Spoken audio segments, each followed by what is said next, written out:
Inenda, inenda, oh, inenda, mtumikila Yahweh.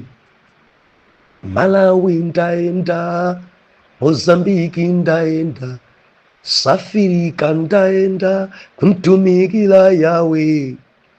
Beila ndaenda, Chimoyo ndaenda, Patete ndaenda, kumtumikila Yahweh. Malawi ndaenda, Mozambiki ndaenda, Beila ndaenda, kumtumikila Yahweh. Ndiulandire nokondedwa omvera konse kumene muli. Heneleke ichale mtumiki wanu believer lero pa 9 December 2024 ulendo. Muli bwanji Beira, Mozambiki muli bwanji, muli bwanji Chimoyo, muli bwanji Tete. Mwana Mulungu tagonjetsa chikho Yesu watenga. Mulungu adzilemekezaso kwambiri pano pa Dondo, mzinda uja wa Beira. Maintasesa munali pa maondo ende musasiye pitilizani, chifukwa lero tunyamuka tikagona mzinda uja wa Tete endi mawa mpamene tidzifika kumudzi ku Nyasalandi. Biliva tinabwera kuno dziko itagwedera, dzinthu zitafika polimba kwambiri. Modziwa chifukwa cha chisankho chimene chachitikachi, palibe kusamvana, ena kumagendana, ena kumagendedwa. Koma tiyamika Mbuye kuti basi lathu yadusa motsogozedwa Mulungu. Timangomva ena wabwera kuti ife anatigenda, ife pakuti tadusa motere. Ena amene anabwera ku msonkhano endi ndege nalephera kunyamuka bwino, inali Friday kuti anzathu a South Africa kuti anyamuke muzinda wa Maputo, dzinakanika mpaka nanyamukira ku Johannesburg. Mukutha kuona kuti ndi nyengo yolimba kwambiri, koma kumwambabe kwakhala our side. Pempho langa maintasesa pempherani mpaka natitafika ku Nyasalandi. Mulungu athu ngwabwino, Mulungu athu ngoyera, chikho Yesu watenga. Mwana Mulungu tupitiliza kukambirana pa topic imene tinayamba myezi ngapo imene adusayo. Tikuomba nkora, tikumalizitsa, tili kumalechereche. Believe nthawi yenso njofunika kwambiri pamene timaomba nkora, pamene timakwangula. Tupitiliza kukwangula. Lachinayi ndili mzinda wa Tete nanena kuti ulendo uwu pafunika chiphaso, ndipo tinatsindika kuti pakufunika Jesus minus Yesu mpaladizo avuta. Tinabwereza kwambiri pamenepa. Lero tikufuna tikambane ponena kuti chikhulupiriro. Mulendo mukufunika chikhulupiriro. Mulendo popanda chikhulupiriro sidzilongosoka. Dziko langa ladzadza ndi anthu ambiri wopita kutchalichi koma samakhulupirira. Tifuna tiwerenge mabuku angapo apa. Tiwerenga buku lija la buku la Aloma. Tiwerenge buku la Aloma. Aloma chapter number 10 and tiwerenga verse number 9. Ndipo tiwerenga so buku lija la Aheberi. Mpodza nimi nofu tidalitsika kwambiri lero. Aloma chapter number 10 verse number 9. Bible likunena kuti kuti ngati udzavomereza mkamwa mwako Yesu ndi Ambuye ndi kukhulupirira mu mtima mwako kuti Mulungu adamuukitsa kwa akufa, udzapulumuka. Verse 10, pakuti ndi mtima munthu akhulupirira kutengapo chilungamo, ndi ndi mkamwa avomereza kutengapo chipulumutso. Haleluya. Tiwerengenso buku lija la Aheberi chapter number 11 verse number 1. Ndeti ziwerenga mojowa verse number 1. Bible ilena kuti, koma chikhulupiriro ndicho chikhazikitso cha zinthu zoyembekezeka, chiyesero cha zinthu zosapenyeka. Tipemphere. Dadi, tilinso pamaso panu, mumatikonda Mulungu, mumasamala za ife Jehova. Tini maumboni ambiri azimene Jehova mwazichita kale. Ndinakonso kutsimikizika mtima kuti Mulungu oyera mtima leronso mutilankhula. Ndine nani, lankhulani, dzudzulani, chenjezani, ndipo tidzamva m'dzina la Yesu. Amen. Tangokhulupirira zonse zitheka, tangokhulupirira zonse zitheka, zosatheka ndi anthufe zitheka ndi Mbuye.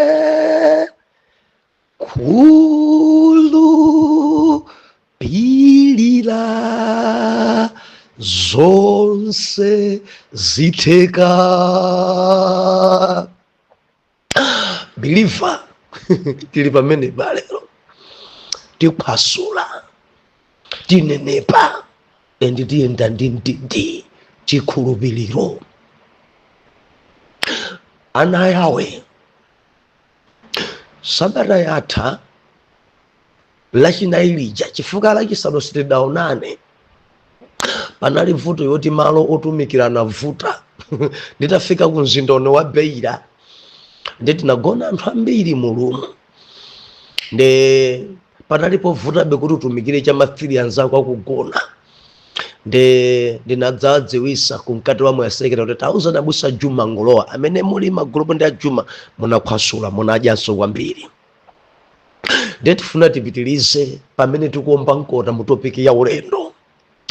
Tinatsindika sabata yatha mulendo opita mpaladizo pakufunika Jesus, Yesu Kristu monga passport ya ulendo menewo.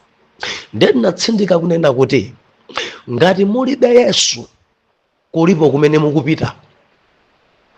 Chifukwa ngati ukutuluka kupita dziko lina, ngati passport ulibe sukafika.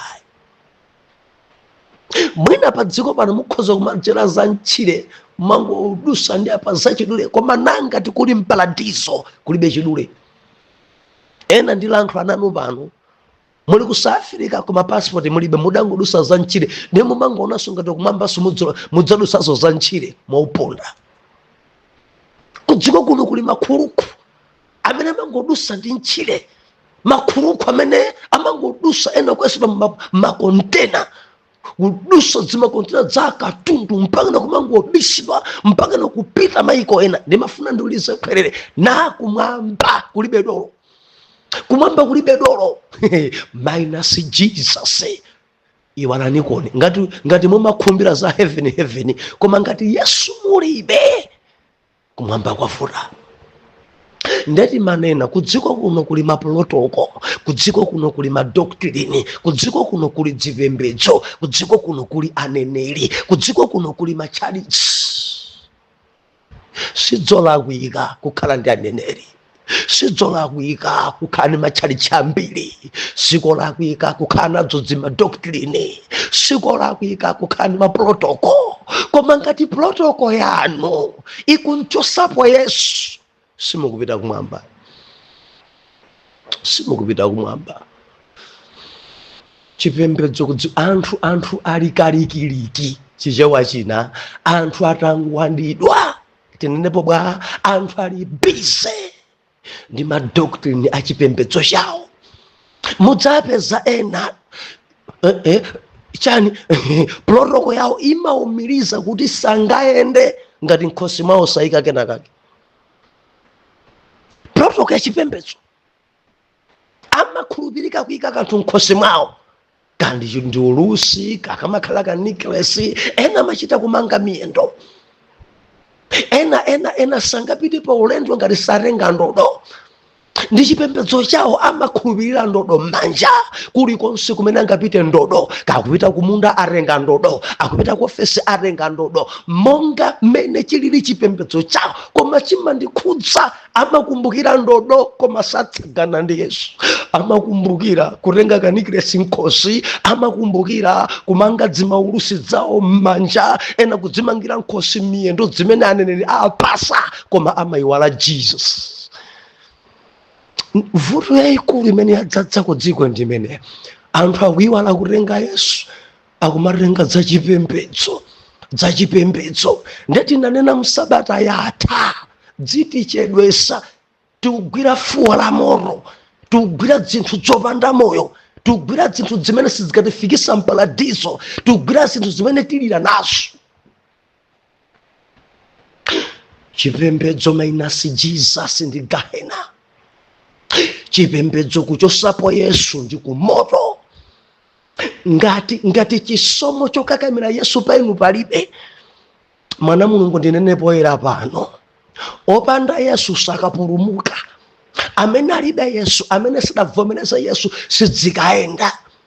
siziyendayi.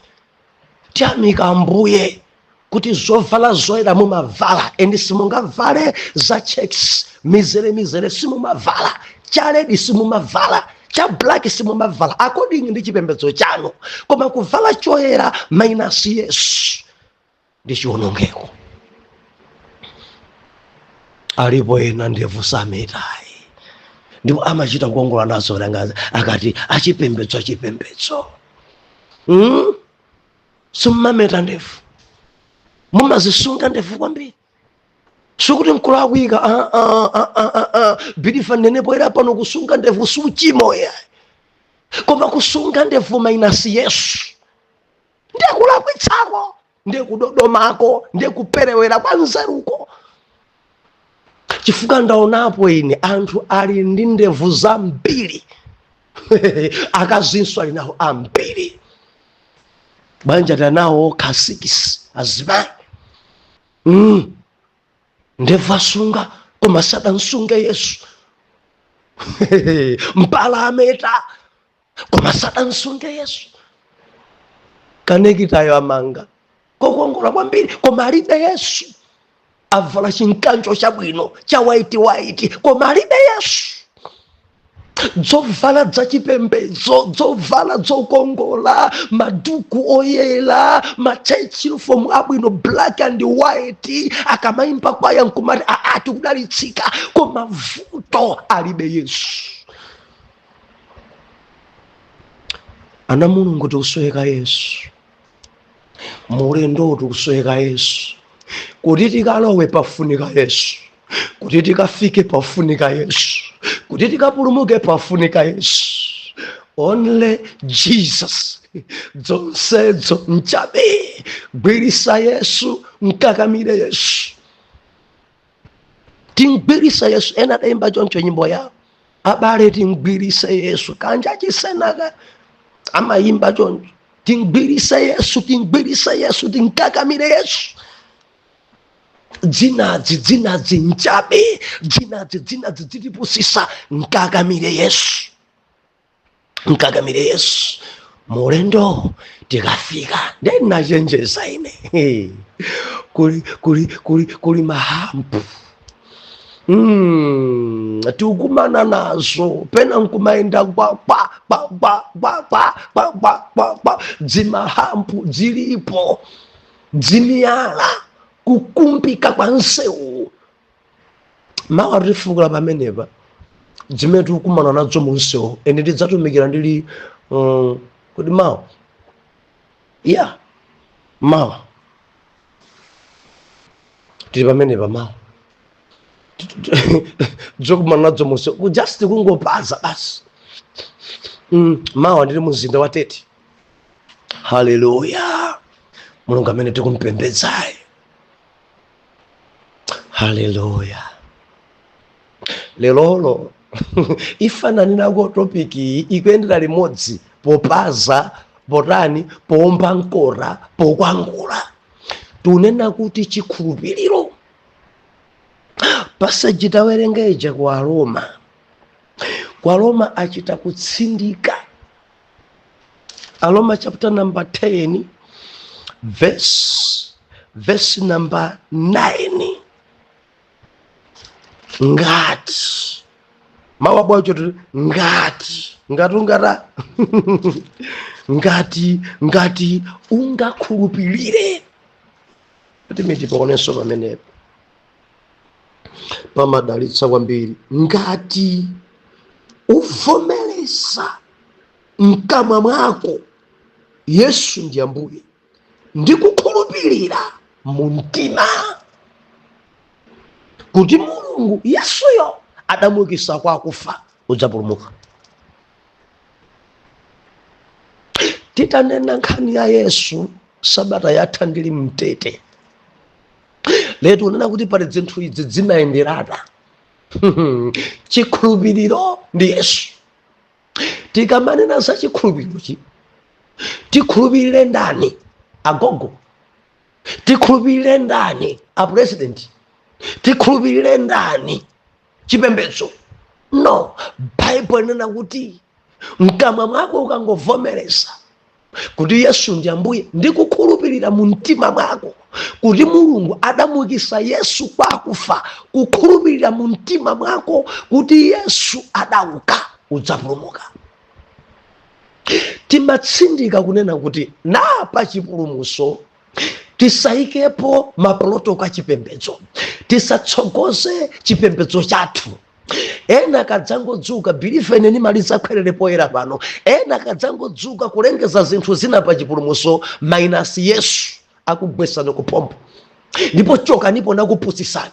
Mukadzamva wina kuti wathu uno revival yathu ino ndiye yopitisa kumwamba anthu, choka nipone akukuuzani zabodza. Kulibe mpingo umene ungapulumutse munthu, kulibe mpingo kudziko kuno kuti mpingo uwu ukakhala mu mpingo mmene ndi kuti upita kumwamba, palibe. And palibe vesi ngakhale imodzi imene Yesu adauza anthu, adamufunsa kuti nditani kuti ndipulumuke, ndiye nkumudzoza kuti upulumuke ukajoine revival yakuti ayi, kulibe. Olo group ena manata group yathu ino ndi anji, group yanu ati nchere, group yathu ino ndi amadzimadzi, group yathu ino ndi ya moyo. Kamo manenapo chani pa group po, kapali dzina loti Jesus, kapali dzina loti Yahweh, kapali dzina loti pemphero, dzina la group ka dzina la chipembedzo, ilibe chipulumutso.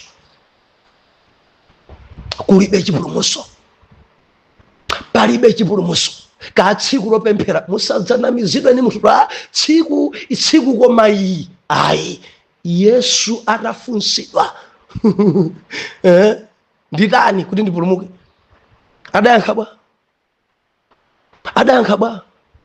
Adafunsidwa atumwi nkhani ya chipulumutso, adayankha bwa. Bible ikufotokozapo. I don't know kuti anthu amadzitenga kuti dzina dzidzota mpingo wathu ayi koma tsiku lathuli mudzipemphera kwambiri lolemba sikampulumutsa munthu. Kulibe amene akupita kumwamba fora mapemphera tsiku lakuti, kulibe. Bible ina kuti ukangovomereza, kuvomereza mkamwa mwako komanso kukhulupirira mu mtima mwako kuti Yesu ndi Ambuye, pali chipulumutso. Ngati kupulumuka kulipo ndi pamene munthu akuvomereza, ndi pamene munthu akukhulupirira kuti Yesu ndi Ambuye, pali chipulumutso.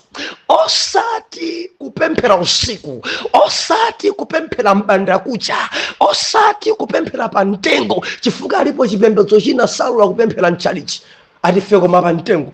opemphera ntchito chonse akapya koma pa mtengo pano adakuwuzani ndani kuti pa mtengopo mpamene pali chipulumutso?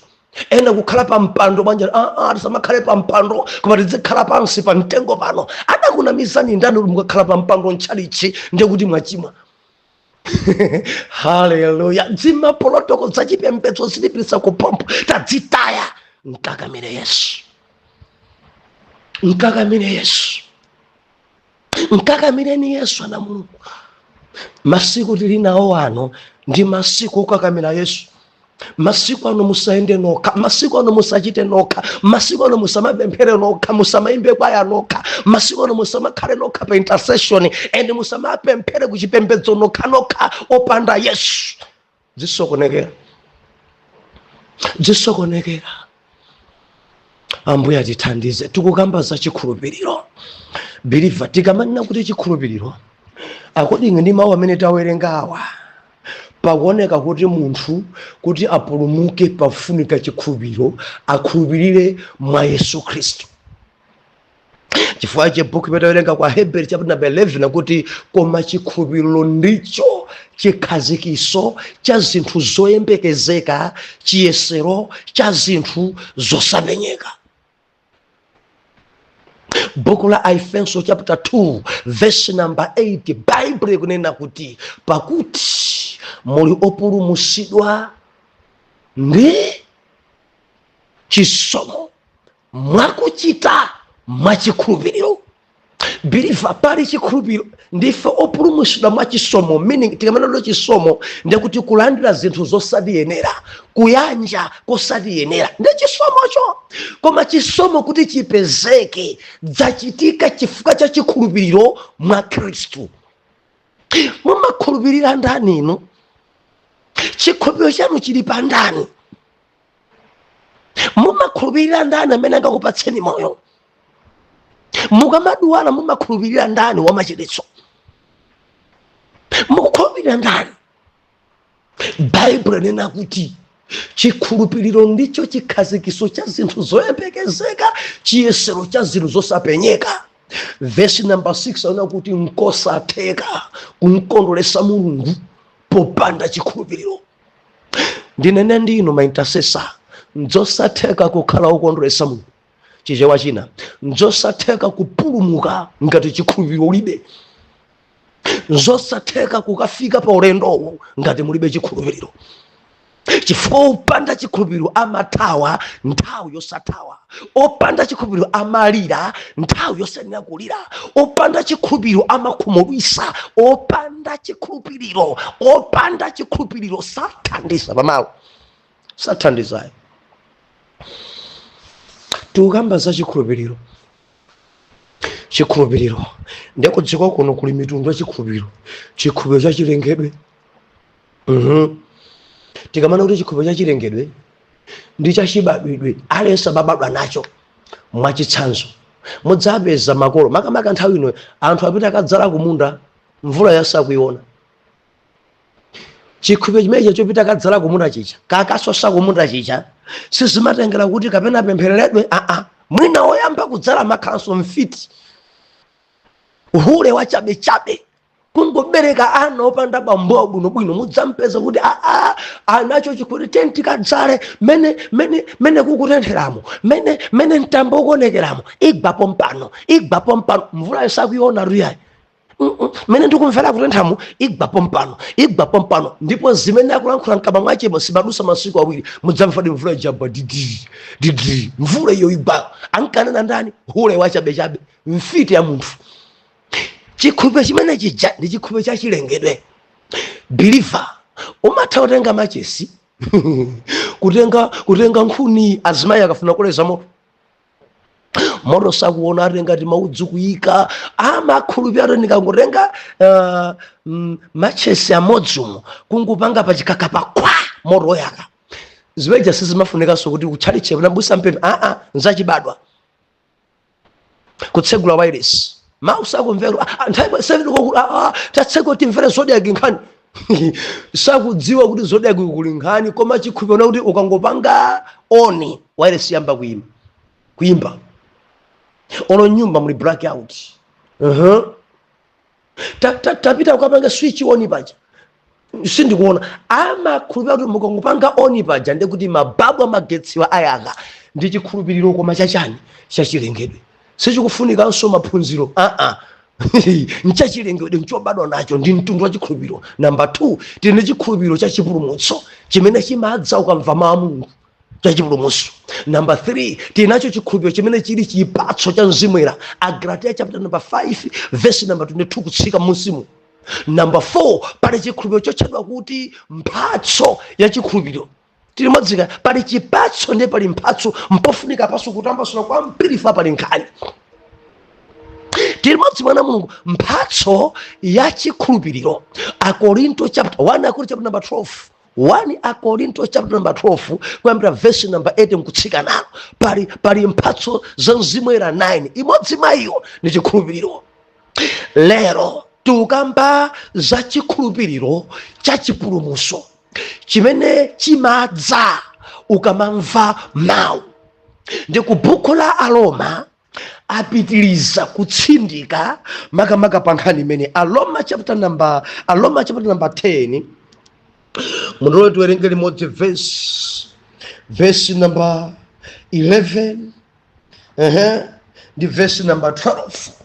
Bible nakuti pakuti lemba litere amene aliyense akhulupirira iye sadzachita manyazi, pakuti kulibe kusiyana mu Yuda ndi mu Helene, pakuti yemweyo ali Ambuye wa onse na wachitira zolemera onse amene aitana pa iye. Verse 13 pakuti amene aliyense adzaitana pa dzina la Ambuye adzapulumuka. Ndipo iwo adzaitana bwanji pa iye amene sadamkhulupirira? Ndipo adzakhulupirira bwanji iye amene sadamva za iye? Ndipo adzamva bwanji opanda olalikira? Ndipo adzalalikira bwanji ngati sanatumidwa? Visima ndidaloitsa kuyambira verse number 9 buku la Aroma chapter number 10 mpaka na verse number 15. Chikhulupiriro cha chipulumutso chimadza pamene mawu a Mulungu alalikidwa. Kulalika message iyi believer ine ndi mboni. Dziko langa lasintha, dzikoli lalandira chatsopano. Believer udadzitumika amene akutumikira Mulungu. Anthu ambiri atembenuka mtima chifukwa cha message.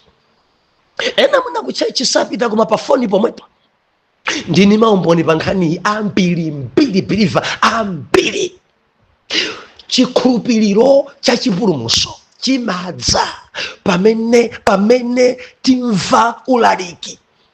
Mulungu akamalalikidwa pomwepo chikhulupiriro chathu chimakwera chimakula natiyamba kukhulupirira pa Yesu wa ku Nazareti. Kudziko kuno believer kuli zikhulupiriro.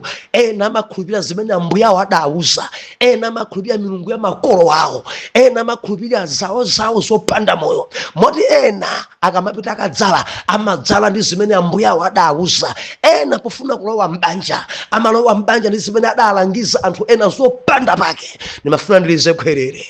Khulupirirani pa Yesu. Mkhulupirireni Yesu simudzakhumudwa.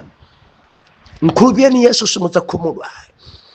Khulupirirani Yesu wa ku Nazareti simudzakhumudwa. Amene ndi amene ali ndi moyo, amene ndi amene ali ndi zonse.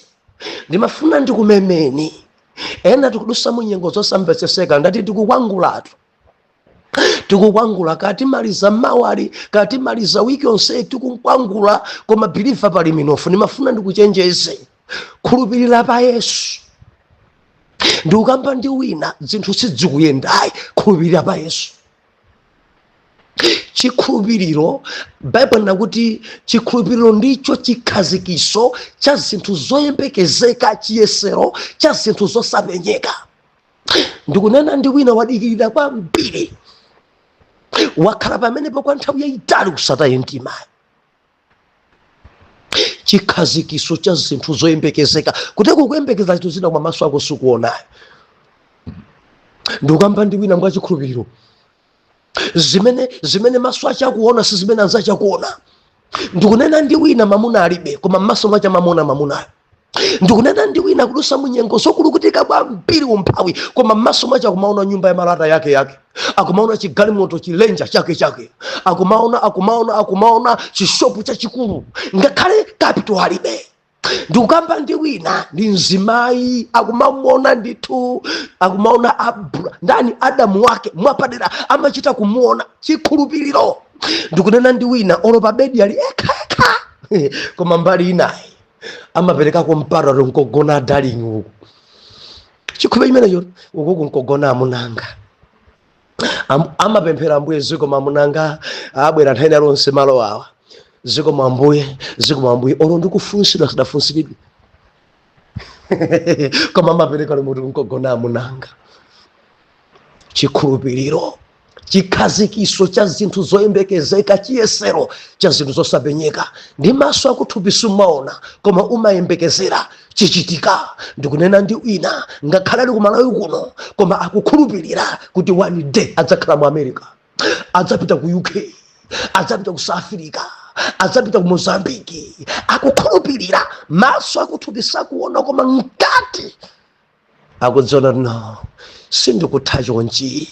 Wina ni mapepala ntchito sadayambe. Tamvera, chikhulupiriro chikhazikiso cha zinthu zoyembekezeka, chiyesero cha zinthu zosapenyeka. Olosikuona ndiwe bwana. Ndikunena ndi wina amachita kumva bwanawo, amachita kuona akulamulira ngakhale ofesi yo palibe, amachita kuona laptop yake ili hapo, fani ili mbaliyo, mwinaso muli chani kodi air condition mkati mukichita kuzizira pano kukulukutika koma m'maso mwake akuona zimene anthu anasakuona. Chimenecho ndi chikhulupiriro. Mulendo huu pafunika chikhulupiriro. Zopweteka zilipo mulendo umenewu. Pa ulendo huu pakufunika chikhulupiriro. Kukhulupirira pa Yesu yekha basi. Tinkhulupirira Yesu fuka kwalembedwa nkosatheka kunkondweresa munthu popanda chikhulupiriro. Mundilondole bwanji mawa pamene ndidzatumikire ndili mu mzinda uja wa Tete. Maintasesa pempherani kuti tipambane tifike mu mzinda wa Tete, ndipo mupempherabe kuti tichoke mu Tete tikafike mu mzinda uja wa Blantyre nkutsikira kumunsi kunsanje. Kumwamba Mulungu akudalitseni. Ngati mwina sidamveke bwino message chifukwa cha fani fuwa ndikumaimva kuchita phokoso nditifa na mzinda uno wa Beira ndiwotentha kwambiri. Mwina abangula ni nsanje beta. Ambuye akudalitseni. Atate, mwana wanu uyu kulisana chikhulupiriro chake, mkulisana chikhulupiriro, zinthu zake zalimba. Ndikupemphera kuti maso ake aone zimene anthu sakuzionayi. Mkhazikiseni mtima kuti akwatidwa, khazikisani mtima kuti abala, khazikisani mtima wake kuti ntchito adzalembedwa, khazikisani mtima wake kuti sakufa choncha dzamkwesa. Chatsopano chizachitika pa iye ndipo anthu adzadabwa naye. Mulole kuti chikhulupiriro chichite mwa iye, chikhulupiriro chichite mwa iye, chikhulupiriro chake chichite mwa paderadera. Lolani Mbuye wanga kuti mumpukute misozi mu dzina la Yesu oyera mtima tiyankhe kuti amen and amen.